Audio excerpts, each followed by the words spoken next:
Hola, muy buenos días, tardes, noches o madrugadas, a la hora que tú escuches este podcast. Espero que estés muy bien. Yo soy Felipe Benalonso y hoy hablaremos de algo que en algún momento probablemente fue parte de tu vida, aunque tal vez ya no lo recuerdes, o tal vez sí. Hoy hablamos de los amigos imaginarios. Te haré una pregunta sencilla.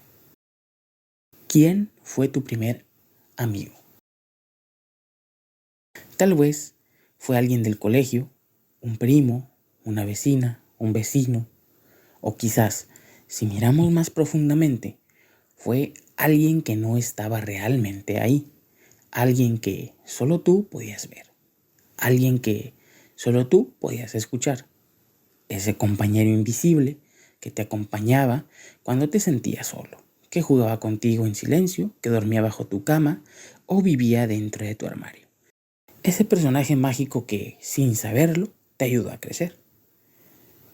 Hoy nos vamos a sumergir en la historia y la ciencia de los amigos imaginarios. ¿Por qué los creamos? ¿Qué papel cumplen en nuestra infancia? ¿Qué pasa si los traemos a la adultez? Y sobre todo, ¿qué nos dicen sobre nuestra necesidad de conexión de juego y de fantasía? Quédate conmigo. Este episodio está lleno de magia invisible. Pero antes de empezar de lleno, déjame contarte una pequeña historia.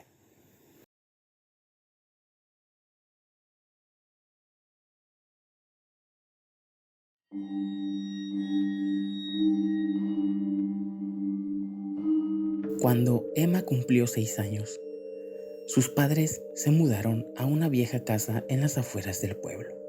Era una construcción antigua, de madera crujiente y pasillos oscuros que parecían susurrar cuando el viento soplaba.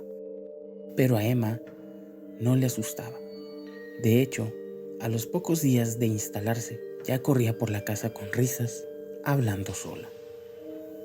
¿Con quién hablas, cariño?, preguntó su madre una tarde. Con Thomas, vive en el armario de mi cuarto, respondió Emma. Los padres pensaron que era algo normal. Muchos niños crean amigos imaginarios, pero había algo inquietante en la forma en que Emma hablaba de Thomas. Decía que era antiguo, que no le gustaba la luz y que solo salía cuando sus papás estaban dormidos. Al principio era solo eso, una extraña historia infantil, pero luego empezaron a pasar cosas extrañas. Las puertas se abrían solas, las luces parpadeaban a medianoche, ruidos de pasos suaves resonaban en el pasillo y los juguetes de Emma amanecían en posiciones distintas a las que los había dejado. Una vez, su madre encontró una figura de palitos colgando del pomo de la puerta, hecha con hilos y ramas. Emma solo dijo: Thomas lo hizo. Dice que no le gusta que papá entre a mi cuarto. Una noche, su padre decidió quedarse despierto. Se sentó fuera del cuarto de Emma con una linterna y esperó. A las 3:12 de la mañana, oyó la voz de su hija dentro del cuarto, pero no hablaba como una niña. Su tono era grave, susurrante. ¿Puedo salir ahora?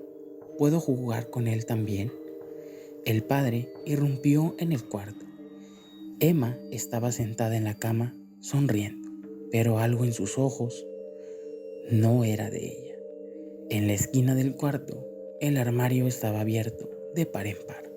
Un aire frío salía de su interior. Desde esa noche, Emma cambió.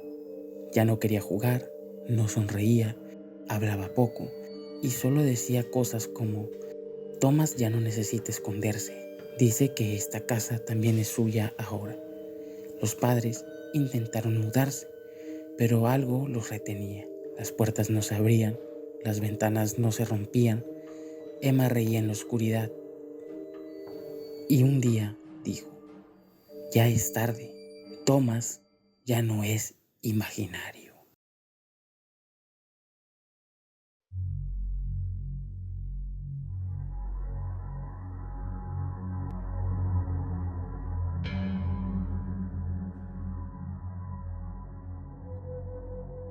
Después de haber escuchado esta pequeña historia, voy a hacer la pregunta: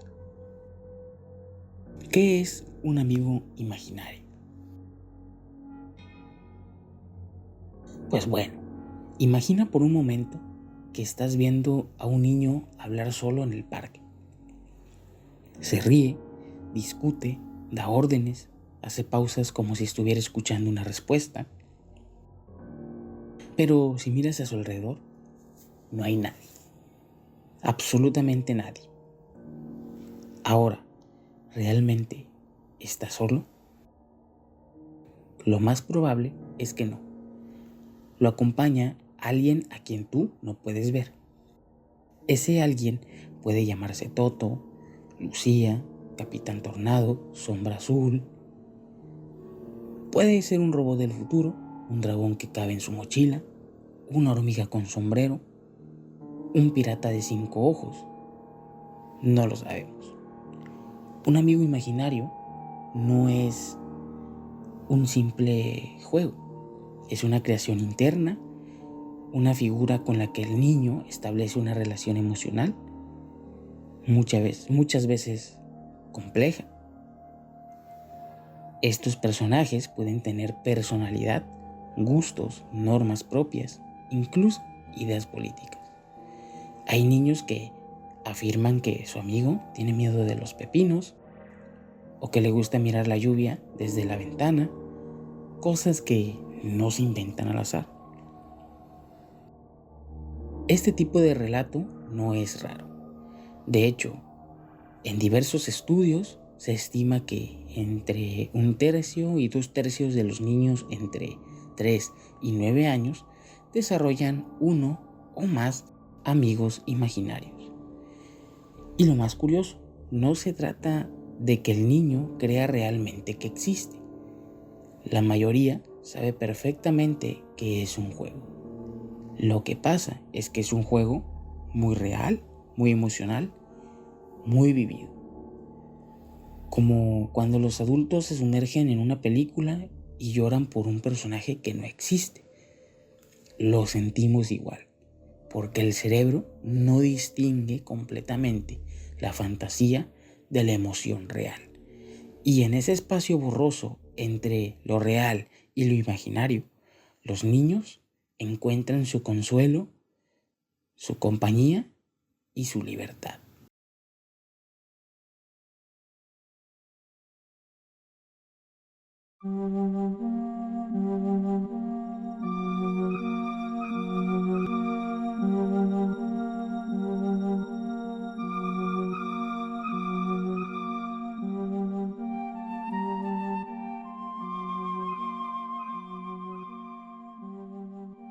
¿Por qué surgen los amigos imaginarios? Cuando un niño crea un amigo imaginario, no lo hace por capricho ni porque esté confundido sobre lo que es real y lo que no. Lo hace porque su mente necesita algo, y ese algo puede tener muchas formas. Los amigos imaginarios suelen aparecer entre los 3 y 7 años, justo cuando los niños empiezan a desarrollar la capacidad del pensamiento simbólico y de jugar con ideas complejas. Es la misma etapa en la que un palo puede convertirse en una espada o una caja de cartón en una nave espacial. Pero más allá del juego, hay emociones que buscan canalizarse. Número 1, por ejemplo, la necesidad de compañía. Muchos niños inventan un amigo cuando pasan mucho tiempo solos. No necesariamente porque estén abandonados.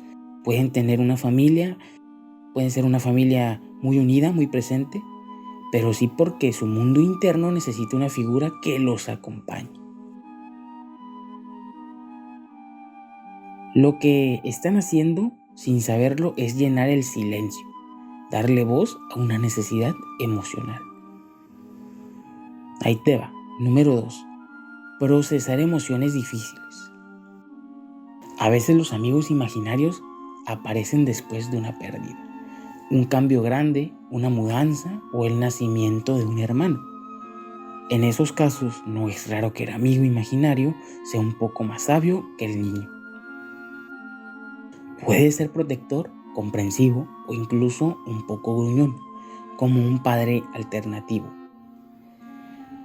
Esos personajes funcionan como un espejo emocional. Permiten al niño enseñar cómo se siente, proyectar su miedo o su enojo y hablar de ello sin tener que enfrentarlo directamente. Un tercer ejemplo, una experimentación social. Otro motivo poderoso. Los amigos imaginarios permiten practicar el arte de relacionarse, hablar, pedir disculpas, poner límites, discutir, negociar, hacer las paces. Todo eso puede juzgarse en ese teatro invisible. Para muchos niños, el amigo imaginario no siempre está de acuerdo con ellos. A veces los contradice, se enoja o necesita que le pidan perdón. Y eso es válido. Así el niño aprende, sin saberlo,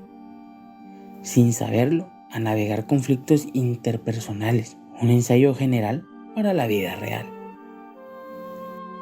Y por supuesto, no hay un trauma, no hay soledad, no hay conflicto. Hay solo imaginación, un deseo de crear, de inventar, de explorar mundos que aún no existen. Los amigos imaginarios pueden volar, transformarse, vivir bajo el mar o tener un castillo en Marte. Y eso también es un acto sano y profundo. El ejercicio de la fantasía libre. Así que, si un niño te dice que habla con un amigo invisible, escúchalo. Pregúntale cómo se llama, qué le gusta, dónde vive, por qué en su mundo ese amigo existe de verdad y probablemente está cumpliendo un papel que nadie más podría cumplir.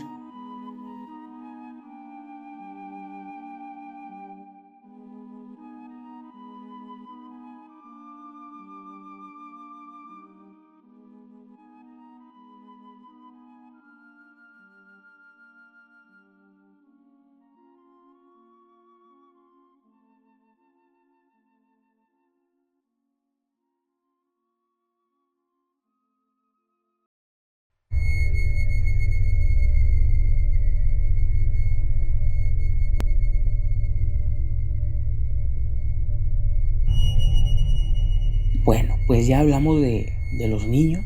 Hemos hablado de los niños, de juegos de inocencia, de amigos invisibles que acompañan y consuelan. Pero, ¿qué ocurre cuando esos amigos no desaparecen con la infancia? ¿Qué pasa cuando un adulto empieza a hablar con alguien que no está ahí? O peor aún, cuando jura que sí está ahí. Hay algo inquietante en la idea de un adulto con un amigo imaginario. Porque ya no se trata de juego, se vuelve otra cosa. No estamos hablando de alguien que finge o que recuerda con ternura, sino de aquellos que sienten una presencia constante. Una voz que los acompaña en la soledad, una sombra que se sienta al borde de la cama, un nombre que susurra en las madrugadas. Ahí te va un caso real. Vamos a cambiarle el nombre a esta persona. Vamos a suponer que se llama Sofía. Sofía tenía 34 años y durante muchos años vivió sola. Vivió sola después de una pérdida dolorosa. Entonces, después de eso, a los días comenzó a escuchar la voz de un hombre en su departamento. Era familiar, como si la conociera. No te olvides de mí, le decía cada noche desde el rincón de la cama, o cuando estaba cocinando, o cuando estaba en el baño. Era una voz constante, no te olvides de mí, pero le decía en las noches, no en otros horarios. Sofía empezó a responderle, a dejarle una silla en la mesa, a hablarle mientras cocinaba, mientras se bañaba. Nunca lo vio, pero decía sentirlo pasar a su lado, como un viento frío. Ella sabía que no era real, pero no podía o no quería dejarlo ir. Cuando un amigo imaginario persiste en la adultez, ya no es solo un símbolo de imaginación. Puede ser una manifestación del trauma, del duelo o de algo más profundo. A veces aparece como un recurso de la mente para sobrevivir, un mecanismo de defensa ante la soledad extrema, la ansiedad o el desorden emocional. Otras veces no sabemos de dónde viene: alter ego, delirio, entidad simbólica o quizás algo que siempre ha estado ahí esperando que lo volvamos a ver. Y te hago una pregunta: ¿tú estás completamente seguro de que estás solo cuando hablas contigo mismo? La mente humana es un lugar inmenso. A veces nos protege y otras nos juega trucos oscuros para recordarnos que aún hay rincones sin explorar.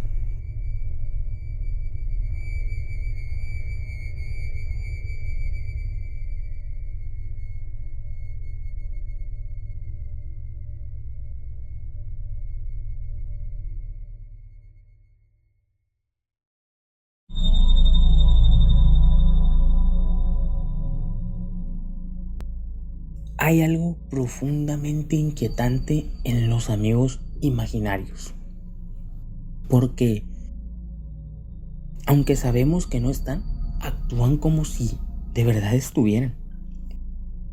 Y la cultura popular ha sabido usar ese miedo, esa ambigüedad, como una sombra que se arrastra por debajo de las historias que más nos obsesionan. Los amigos imaginarios nunca están realmente solos.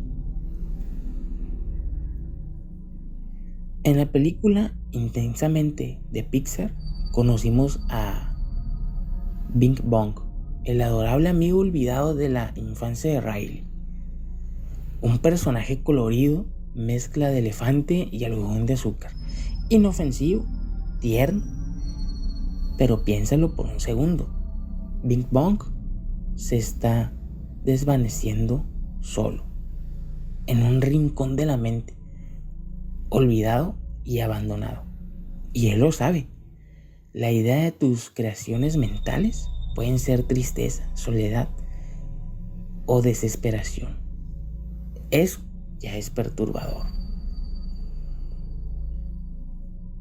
¿Y si los amigos imaginarios no desaparecen, sino que se quedan callados esperando que estemos lo suficientemente rotos como para volver? Pues no lo sabemos. Fantasía o un portal, o como el nombre lo dice, imaginarios, imaginación. En muchas culturas y relatos tradicionales, los amigos invisibles no son solo producto de la imaginación. En algunos pueblos se cree que los niños pueden ver cosas que los adultos han olvidado que pueden verlos: espíritus, entidades, presencias del otro mundo. Pero, ¿y si los amigos no fueran invenciones sino visitantes? ¿Y si la mente infantil no los crea sino que los percibe? Hay historias donde el niño describe en detalle a su amigo imaginario: cómo viste, qué le gusta, dónde vive. Y cuando los padres muestran una foto antigua de algún familiar fallecido, el niño lo señala y dice: este es mi amigo imaginario. Y se llama igual que la persona que había fallecido. ¿Casualidad? ¿Coincidencia? ¿Juego? ¿O tal vez algo más? No sé.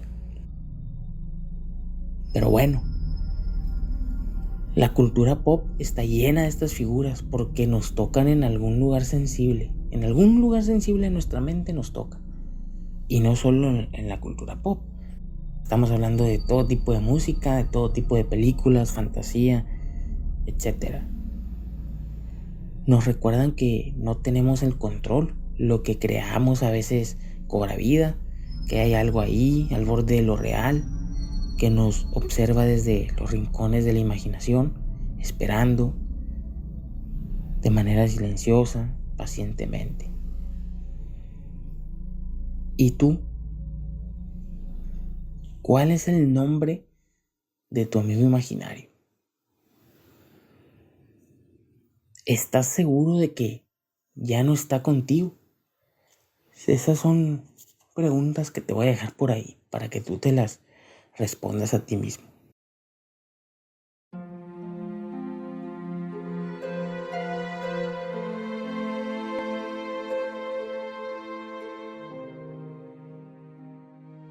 Tal vez para los niños los amigos imaginarios sean buenos y para ciertos adultos también, porque pues pueden ser algún consuelo, alguna protección o lo que tú quieras. Pero los amigos imaginarios pueden ser peligrosos. A lo mejor sí, a lo mejor no. Los amigos imaginarios son más que simples fantasías. Lo que en un principio parece inofensivo puede convertirse en algo mucho más oscuro. Lo hemos visto en la cultura popular, lo hemos sentido en las sombras de la mente, lo hemos visto en películas, lo hemos visto en teatro, en muchos otros lugares. Tenemos esos amigos que decimos ahí están loquitos. Pero, ¿qué pasa cuando el amigo imaginario no es un simple compañero de juegos, sino un huésped en tu mente, esperando para poseerla? El poder que no ves cuando un niño crea un amigo imaginario no se trata solo de un refugio emocional. A veces se convierte en un vínculo tan profundo que el niño no quiere soltarlo. El amigo se convierte en su única fuente de consuelo y cuando esa conexión se vuelve excesiva, es posible que el niño ya no pueda diferenciar entre el mundo real y su propio universo oscuro. Los amigos imaginarios pueden empezar a dictar reglas, a cambiar comportamientos. A veces los padres informan que su hijo comenzó a actuar de manera extraña, diciendo cosas como: el amigo me dijo que no te hablara, el amigo no quiere que vayamos ahí. La frontera entre lo que el niño quiere y lo que el amigo dice empieza a difuminarse. En casos más extremos, los niños pueden experimentar episodios de disociación, como si sus cuerpos fueran tomados por una fuerza ajena. ¿Es solo la imaginación o estamos ante una entidad que vive en la mente del niño? La oscuridad del adulto, el control mental y la obsesión, fíjate. Los adultos que siguen teniendo amigos imaginarios pueden llegar a experimentar algo aún más perturbador. ¿Quién se esconde detrás de la máscara de un amigo? ¿Qué sucede cuando ese amigo deja de ser solo un apoyo emocional y se convierte en un manipulador, un guía oscuro que les controla de formas sutiles pero peligrosas? Al principio parece inofensivo, un susurro aquí, una mirada allá, una recomendación, como si el amigo tuviera razón. Pero con el tiempo el adulto empieza a necesitar esa figura, empieza a obedecer esa voz y el precio por ignorarlo es más alto de lo que parece. El peligro no está en los amigos imaginarios, el peligro está en que nosotros los creamos, los dejamos entrar y no podemos saber nunca cuándo se convierten en algo más, cuánto tiempo tarda en convertirse una presencia en algo real, cuando la mente lo alimenta con miedo, deseo o desesperación. A veces lo que imaginamos nos observa, nos toca desde las sombras esperando el momento en que bajemos la guardia. Y si esa presencia que sentimos nunca nos abandonó, lo imaginario no siempre es lo que parece. A veces es lo que no queremos ver, lo que no queremos recordar. Una figura invisible que se arrastra dentro de nosotros, alimentándose de nuestra duda. ¿Recuerdas esa voz que te hablaba en la infancia? La que te decía cosas que solo tú escuchabas, pero nunca olvidaste. La que se quedó guardada en la esquina más oscura de tu mente, esperando. ¿Recuerdas cómo te sentías ante su presencia, aunque nadie más la percibiera? Tal vez aún esté ahí. Tal vez esa sombra que has dejado ir no se ha ido, porque los amigos imaginarios, como los recuerdos, tienen una forma peculiar de perdurar. Solo esperan en silencio, en las grietas del alma, hasta que decidamos mirar. Y entonces, cuando te encuentres solo de nuevo, cuando la noche caiga y el silencio sea profundo, podrás estar seguro de que no hay alguien más contigo, alguien a quien quizás no debiste haber llamado nunca, porque a veces lo imaginario es solo el umbral de lo desconocido. El miedo nunca fue solo una historia, es una presencia, un amigo que te ha estado esperando desde el principio.